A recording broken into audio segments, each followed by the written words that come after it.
Hey, this is Aaron with Bushcraft Devotions and here with another knife review. Well, if you're a fan of Kabar, you already know what this is. This is the Kabar Utility Fighting Knife. It's built after the Kabar U.S. Marine Corps fighting knife.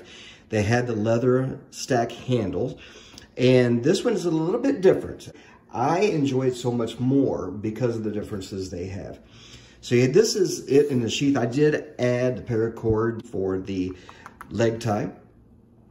But let's just go ahead and get into it. Let me go ahead and look at the sheath first. The sheath is a Kydex sheath, which I love. Provides longer longevity and use for the knife itself.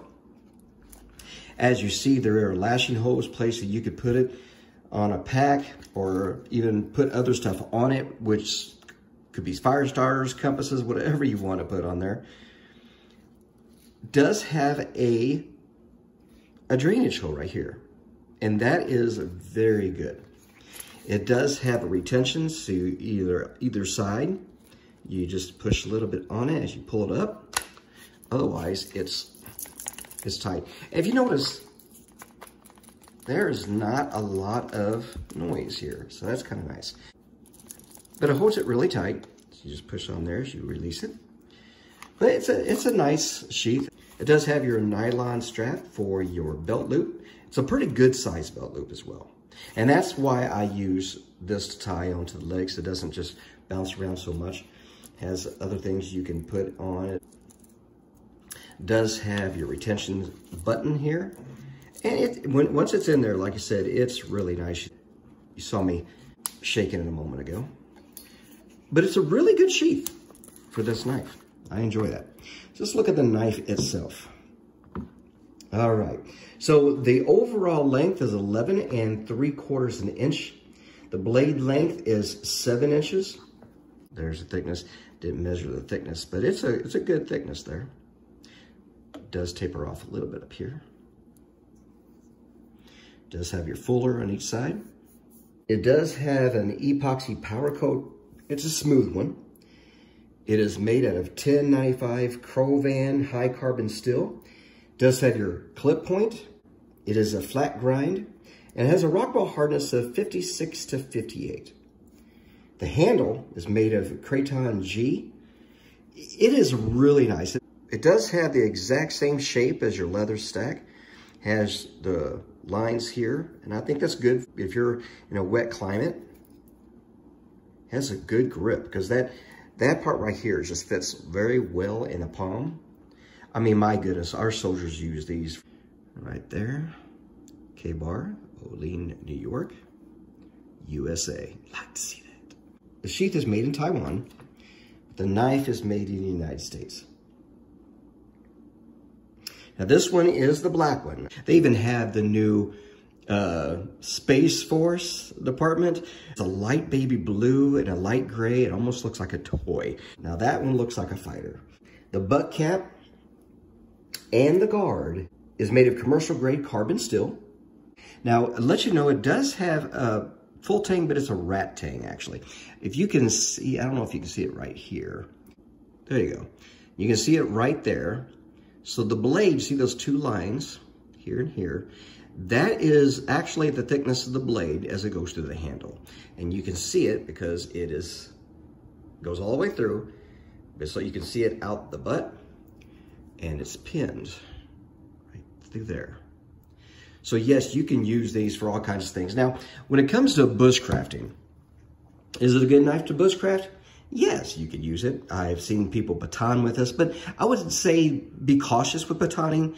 Unlike a full tang knife, especially an exposed full tang knife, with the size of the blade all the way through the handle, this does go smaller. So be careful when you're batoning to a degree, because is that rat tail tang, would that ever bend when you're batoning? Well, it could.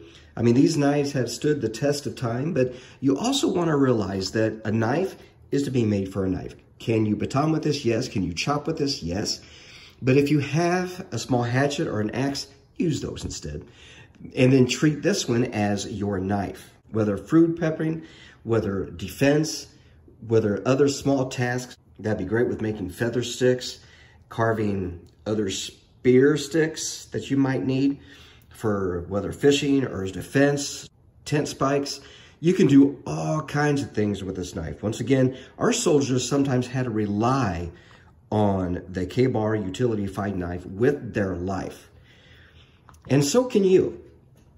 So is it a knife you can use for defense? Yes. Is it a knife that you can use on you when you have to bug out? Yes. Is it a knife that you can use for bushcraft? Yes. This is a very nice knife for those type of applications. And so this one just has so much history behind it though. I mean, you can see pictures of World War II and you can see people with their Kabar utility fighting knife on them. This thing has stood the test of time and will continue to go and continue to just be the knife that a lot of people will use. You can use this one, hand it down to kids, grandkids. This is one of those knives that people will say, that was my dad's knife. That was my grandpa's knife. I've used this a little bit. I haven't used it a lot. And I think because I like using some of my full exposed tings knives a lot better. But these are very nice. Now, one thing I would like to suggest, my son got one of these too. And the first thing he did was cut cardboard. And some people, they will use their knife and they will, for some reason, dig in the ground. You know, there's two things that you got to be careful of. Cardboard will dull a knife. They can be resharpened. But when you dig in the ground with one of these, can you do it? Absolutely, you can do it. But be careful because in the ground, there's going to be rocks. And if you take your blade and hit a rock, well, that could chip your blade. At least put little chips. And it's going to take a little bit of time of sharpening to get those out. In fact, I just told somebody the other day some general rules is if you're going to be batoning or doing feather sticks, make sure you don't have it on a rock and or on bare ground that you might go into the dirt, put maybe wood on wood. And the other day I was using one of my favorite knives and I was doing some feather sticks and I wasn't even realizing I had the stick on a brick and it just went chink. Took me about a half an hour of sharpening to get those chips out of that blade. It wasn't this one, it's a different one, but still, you know, you have your rules and sometimes you bust your own rules just by not thinking. And so the biggest thing is always think when you're using a knife, always realize if you respect the knife will respect you back. Hey, thank you for watching. And there is affiliate link in the video description of this video. So if you'd like to pick one up, hey, go there and pick one up. It's a beautiful knife. Hey, once again, thanks for watching. God bless.